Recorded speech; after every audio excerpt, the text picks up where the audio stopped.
Good morning sa lahat. Tara mag-layout and design na tayo ng ating prayers for the GC guys. Mabilisan lang ito. Lumabas tayo ng kwarto eh. Pasensya na talaga kasi nakita nyo naman yung isa nating video is nakatakip na yung tinakpan ko yung stock natin. Kaya ayun. 11 December 2024 from Family GC. Yung mga gustong sumali sa Family GC guys, pakikontak yung aming founder, Harry B. De La Cruz, or yung mga admins, co-founder Muti, admins Roger Pacatang, Aileen Samarin, Aiki Akma, Sarah Golingana, na Elsa sa Amerika, ang inyong lingkod, Ralph Lion, Pagupo Vlogs. Pakisubscribe na rin sa kanilang mga YouTube channel, and then yung mga gustong magpa-member, i-add nyo lang, i-confirm na yan ng mga admins. So today, ang ating font is Lobster, size 14, text color ay Fuchsia Pink, highlight color is black. Naka-bold, naka-italic po yan. So yun. Basahin ko lang. Whitey Sir Ralph Lion, Pagupo Vlogs, prayer. God, thank you for your great amounts of patience, faithfulness, and mercy. There have been times where I have made mistakes, and I come back to you today and ask you to forgive me. Thank you for never abandoning me and for always being willing to forgive me. In Jesus' name, Amen.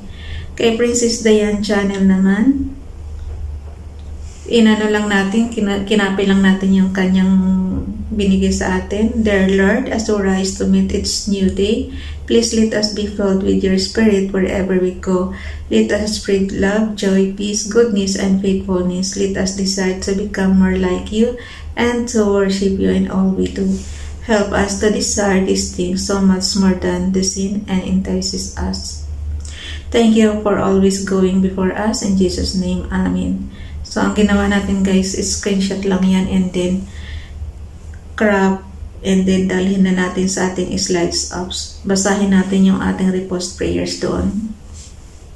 Pag magtataka kayo, maiksi lang ito kasi guys, nagmamadali nga tayo. Ganun talaga.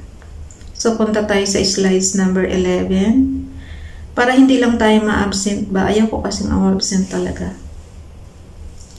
So, dito tayo sa repost prayers ni Ralph Lion Pagupo Vlogs, yung kanyang Proverbs, yung kanyang Hebrews na Misli Proverbs chapter 13 verse 13, he who despiseth the devourer shall be destroyed, but the defereth the mitzvah shall be rewarded. So, basahin nyo na lang yan sa inyong, basahin nga natin guys sa ating yung Proverbs, yung Misli is yan, kawikaan sa Tagalog. Ako po, mukhang mapapalaban ako nito.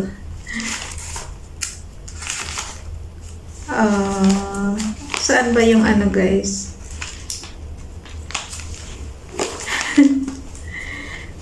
After siya ng awit, diba? So, Kawikaan chapter 13, verse 13. Hindi ako makakanta. Kasi marami ng maingay na nga dito eh. Pasensya na.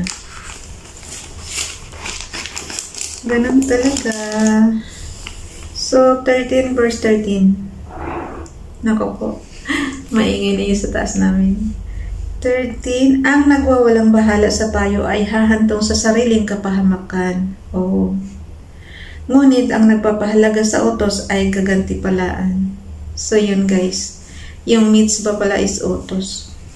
Shall be rewarded. So, yun. Pag hindi nyo pa rin maintindihan, kuha na lang kayo ng Bible ayon sa inyong naiintindihang lingwahe. Kasi, naman yan guys yung Bible naman naka-interpret naman yan sa iba't ibang dialect or iba't ibang lingwahe. Swerte nga ang Israel guys kasi nakaka-save sila ng, alam mo yun, yung pagpapalaganap ng history nila sa Bible lahat na paloob.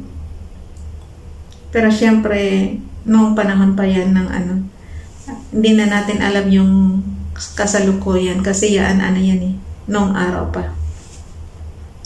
11 December 2023 from Family GC. Kay paki-subscribe guys, Vince TV 20.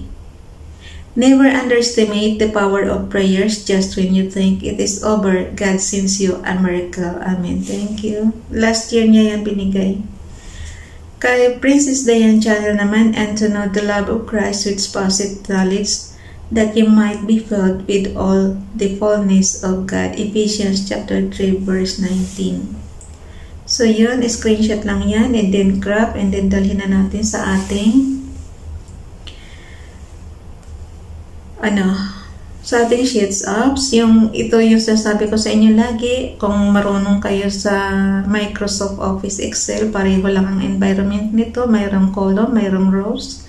So yun, ilagay lang natin sa ating storage. So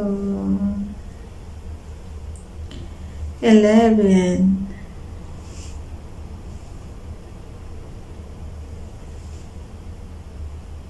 So 11 December 2024.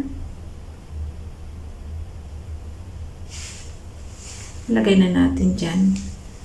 Okay, hanggang dito na lang. Ako na magpasa niyan sa GC. Maiksi lang yung video natin kasi nga wala tayo sa kwarto natin. Mahirap na. Okay. Ako na magpasa niyan guys mamaya. Bye everyone. God bless.